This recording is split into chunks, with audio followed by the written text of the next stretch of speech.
ज्ञान वाणी का नव उपहार, पहुंची शिक्षा के द्वार, पढ़े लिखे और बने कुशल, ज्ञान वाणी का उद्देश्य सफल। ज्ञान वाणी। नमस्कार श्रोताओं, साप्ताहिक ज्ञान पत्रिका में आप सभी का स्वागत है। आज के इस अंक को लेकर मैं हूं आपके साथ सविता। शिक्षा जीवन को एक सार्थक और सफल दिशा दिखाने में सहायक होती है, जो व्यक्ति को समस्याओं को सही तरीके से सामना करना सिखाती है। शिक्षा व्यक्ति को सोचने और विचारने की क्षमता भी प्रदान करती है, जिससे वे अपने लक्ष्य की प्राप्ति में सफल हो सकता है। और इन्हीं उद्देश्यों की पूर्ति करता है देश का हर शिक्षण संस्थान। और हर शैक्षिक गतिविधि की जानकारी लेकर आता है हमारा कार्यक्रम साप्ताहिक ज्ञान पत्रिका। तो आइए जानते हैं क्या कुछ खास है आज के इस अंक में। इंदिरा गांधी राष्ट्रीय मुक्त विश्वविद्यालय के जून सत्र 2024 के लिए असाइनमेंट जमा करने की प्रक्रिया शुरू। इंदिरा गांधी राष्ट्रीय मुक्त विश्वविद्यालय के विभिन्न कार्यक्रमों के लिए जून 2024 के टर्म एंड एग्जामिनेशन के लिए ऑनलाइन एग्जामिनेशन फॉर्म भरने की प्रक्रिया शुरू। इग्नू में ऑनलाइन ऑफलाइन मोड के लिए फाइनल प्रोजेक्ट, रिपोर्ट, डिसर्टेशन जमा करने की प्रक्रिया जारी। करियर सेगमेंट के अंतर्गत जानिएगा कैसे बनाएं जूलॉजी में अपना सुनहरा भविष्य। जानिए कहां है आपके लिए रोजगार की संभावनाएं। साथ ही जानकारी लीजिए क्यों रहा बीता सप्ताह इतिहास में खास। तो आइए लेते हैं इन सभी विषयों की जानकारी विस्तार से। इंदिरा गांधी राष्ट्रीय मुक्त विश्वविद्यालय ने जून सत्र 2024 के लिए असाइनमेंट जमा करने की प्रक्रिया शुरू कर दी है। इग्नू में असाइनमेंट जमा करने की अंतिम तिथि 30 अप्रैल 2024 है। विद्यार्थी को जून टर्म एंड एग्जामिनेशन में उपस्थित होने के लिए असाइनमेंट समय से पहले जमा करना होगा। इस विषय में अधिक जानकारी के लिए आप इग्नू की आधिकारिक वेबसाइट पर विजिट कर सकते हैं। वेबसाइट है www.ignu.ac.in।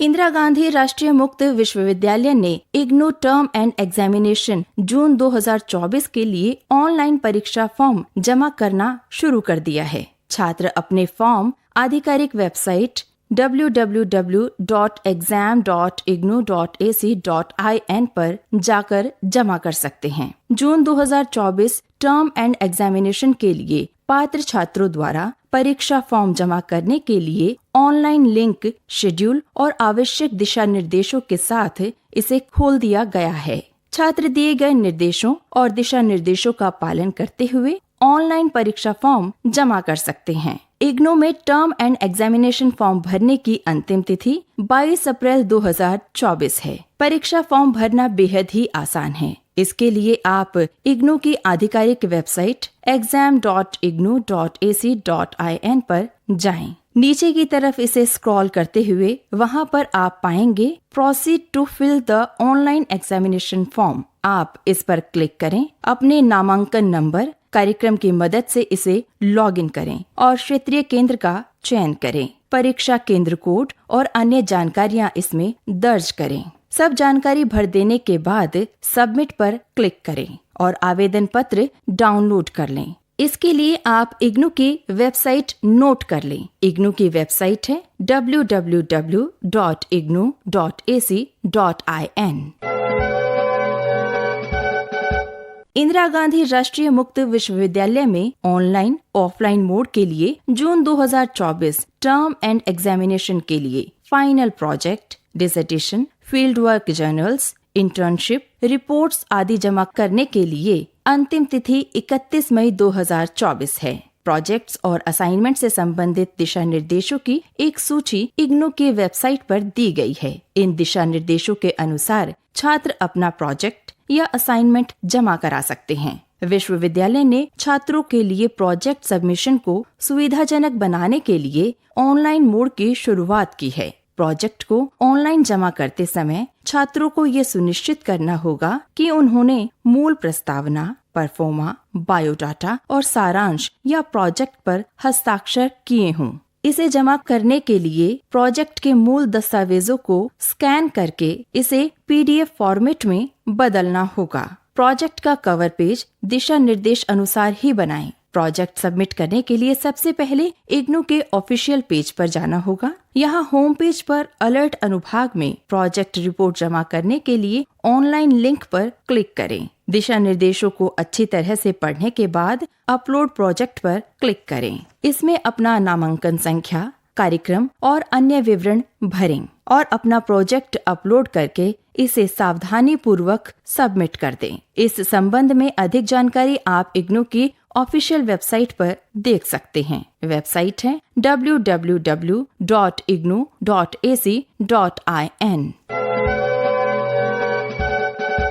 इंदिरा गांधी राष्ट्रीय मुक्त विश्वविद्यालय के स्ट्राइड यानी staff training and research institute of distance education द्वारा एक 6 दिवसीय वर्कशॉप का आयोजन किया जा रहा है। विषय है design and development of E content for online learning and MOOCs.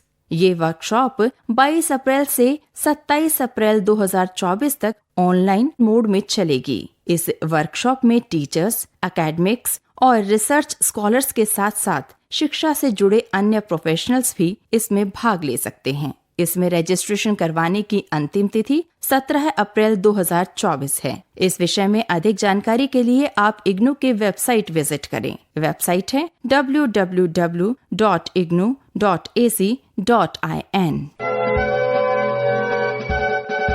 तो ये थी जानकारी शिक्षा से संबंधित। आप सुन रहे हैं साप्ताहिक ज्ञान पत्रिका FM 105.6 मेगाहर्ट्ज ज्ञानवाणी पर। आइए अब जानकारी लेते हैं कैसे बना सकते हैं आप अपना सुनहरा भविष्य जूलॉजी के क्षेत्र में। वैसे तो विज्ञान विषय काफी विस्तृत है। इसमें विभिन्न विषयों की पढ़ाई कर इन क्षेत्रों में करियर के अनेक विकल्प मौजूद हैं। इसी के अंतर्गत आता है जूलॉजी। इस क्षेत्र के प्रोफेशनल्स को प्राणी विज्ञानी या प्राणी शास्त्री के नाम से जाना जाता है, या फिर आप उन्हें कह सकते हैं जूलॉजिस्ट।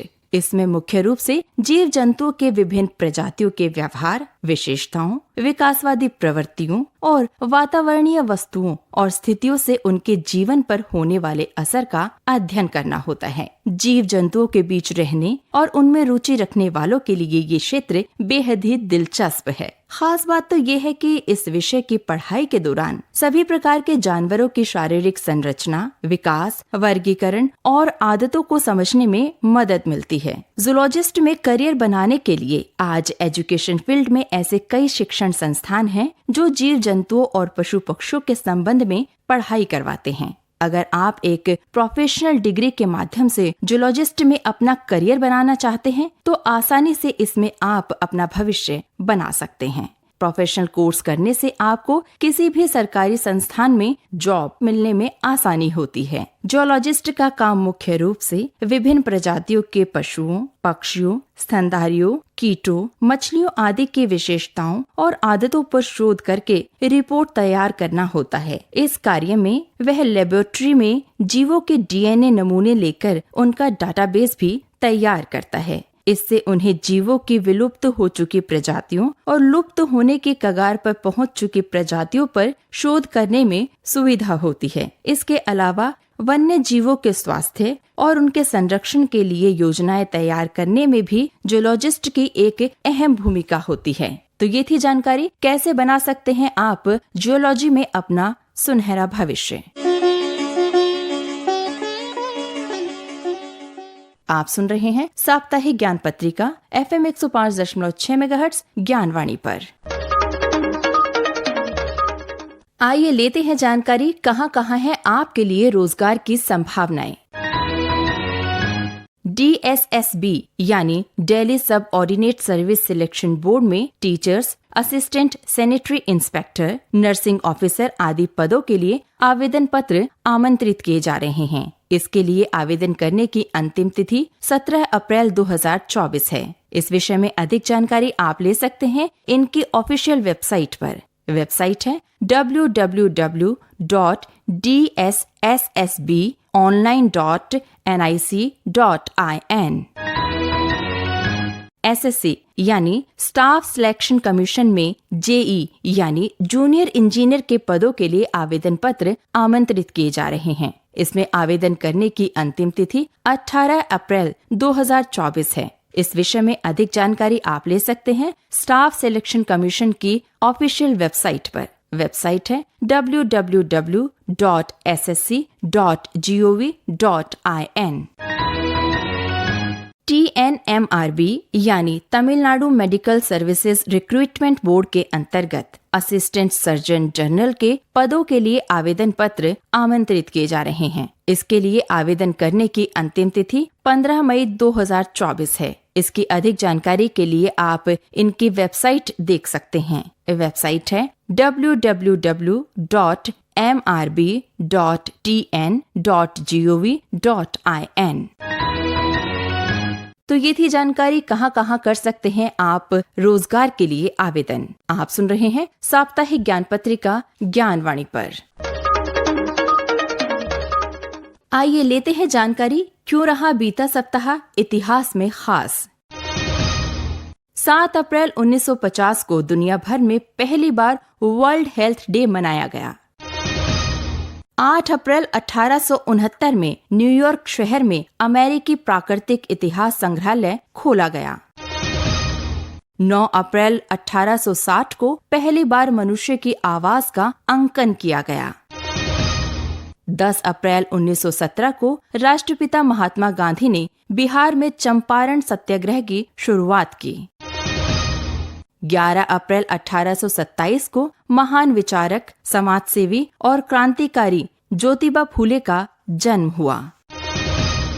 12 अप्रैल 1961 को अंतरिक्षयान वोस्तोक 1 पर सवार होकर सोवियत यात्री यूरी गागरिन अंतरिक्ष में यात्रा करने वाले पहले इंसान बने।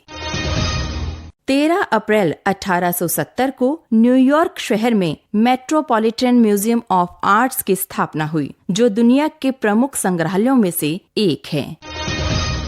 तो ये थी जानकारी, क्यों रहा बीता सप्ताह इतिहास में खास। आप सुन रहे हैं साप्ताहिक ज्ञान पत्रिका ज्ञानवाणी पर। आइए अब जानकारी लेते हैं कार्यक्रम के विशेष सेगमेंट के अंतर्गत क्यों मनाया जाता है विश्व पार्किंसन डे।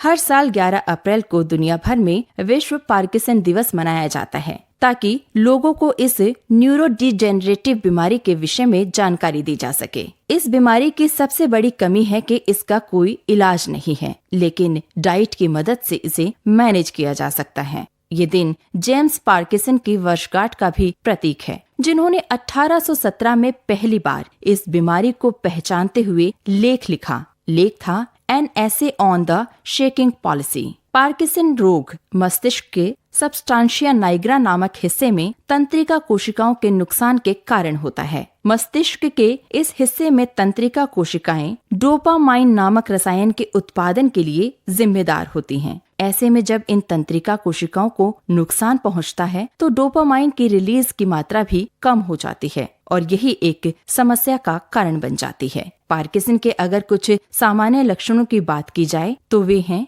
हथेली, बाजू, पैर, जबड़े या सिर का कांपना, मांसपेशियों में अकड़न जहां मांसपेशियां लंबे समय तक सिकुड़ती रहती हैं, गतिविधि में धीमापन, बिगड़ा हुआ संतुलन जो कभी कभी व्यक्ति के गिरने का कारण भी बन जाता है, डिप्रेशन और भावनात्मक बदलाव, निगलने, चबाने और बोलने आदि में कठिनाई का होना। पार्किंसन डिजीज के लक्षण अक्सर शरीर के एक तरफ या एक अंग से शुरू होते हैं। जैसे जैसे ये रोग बढ़ता है वैसे वैसे शरीर के ज्यादा से ज्यादा हिस्से को ये प्रभावित करने लगता है। अभी तक पार्किंसन डिजीज का कोई इलाज नहीं है। दवाएं, सर्जिकल ट्रीटमेंट के अलावा कुछ थेरेपी है जिनकी मदद से इसका उपचार मुमकिन है। तो ये थी जानकारी क्यों मनाया जाता है विश्व पार्किंसन दिवस।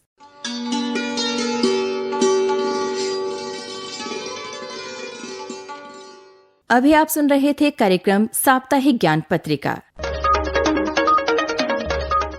कार्यक्रम में तकनीकी सहयोग दिया पीपी शर्मा ने, स्वर एवं आलेख सविता राणा का, संपादन किया सदन लाल ने और कार्यक्रम के प्रस्तुतकर्ता थे मुकेश सक्सेना। ये कार्यक्रम इंदिरा गांधी राष्ट्रीय मुक्त विश्वविद्यालय के संचार केंद्र द्वारा तैयार किया गया। अब इसी के साथ मुझे यानी सविता को दीजिए इस कार्यक्रम से विदा। नमस्कार। ज्ञान वाणी का नव उपहार, पहुंची शिक्षा